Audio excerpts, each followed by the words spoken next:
Hello dear student, welcome. अभी next topic discuss कर रहे हैं हम लोग, फिक्स इस्टेब्लिशमेंट।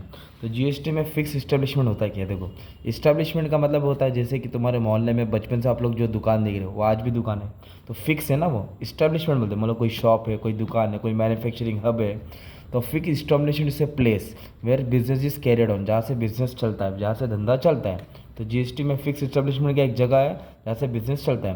तो जगह कैसी हो सकती है? इट इंक्लूड्स फिक्स इस्टेब्लिशमेंट, मतलब क्या होता है? ऑफिस हो सकता है, फैक्ट्री हो सकता है, वेयर हाउस होता है, वेयर बिजनेस ऑपरेट, जहाँ बिजनेस ऑपरेट होता है। फिर जीएसटी से क्या लेन देन है?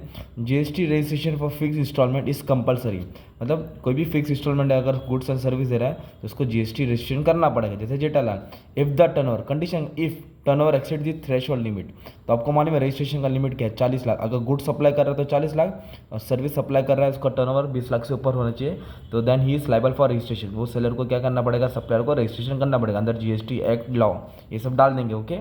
फिर fix establishment must obtain GSTIN, मतलब goods and service tax identification number, ये ऑब्टेन करना पड़ेगा। जब तुमको रजिस्ट्रेशन करेंगे तो तुमको ये कोड मिलेगा। It must issue GST compliant invoice, मतलब जो भी कंप्लाइंट का मतलब, कंप्लेंट नहीं, कंप्लेंट मतलब रूल्स होता है। क्या होता है? रूल्स। जो भी इनवॉइस होता है उसको इनवॉइस इशू करना पड़ेगा, बिल इशू करना पड़ेगा। It must comply with GST regulation, और जो भी जीएसटी का लॉ है उसके हिसाब से उसको फॉलो करना पड़ेगा। तो ये होता है फिक्स इस्टेब्लिशमेंट, जहाँ बिजनेस कैरी ऑन करता है। ओके, ये इतना सिंपल टॉपिक तुमको शॉर्ट नोट्स में आएगा, तो आप लोग ओन नोट्स में इतना लिख सकते हैं, तो तुमको मार्क्स मिल जाएगा। थोड़ा 2 3 4 लाइन टेक्स्ट बुक से पढ़ लेना, बाकी सब शॉर्ट नोट अच्छे से सिंपल में समझा दिया हो। देखो, ये चीज़ का मतलब मालूम बना, तो तुम्हारे मन से और पॉइंट बढ़ेगा, तुम लोग इलेबोरेट करके बढ़ा के लिख सकते हैं। ये एकदम परफेक्ट है। ओके, 2 4 लाइन और ऐड कर देना। Thank you very much and all the best for exam.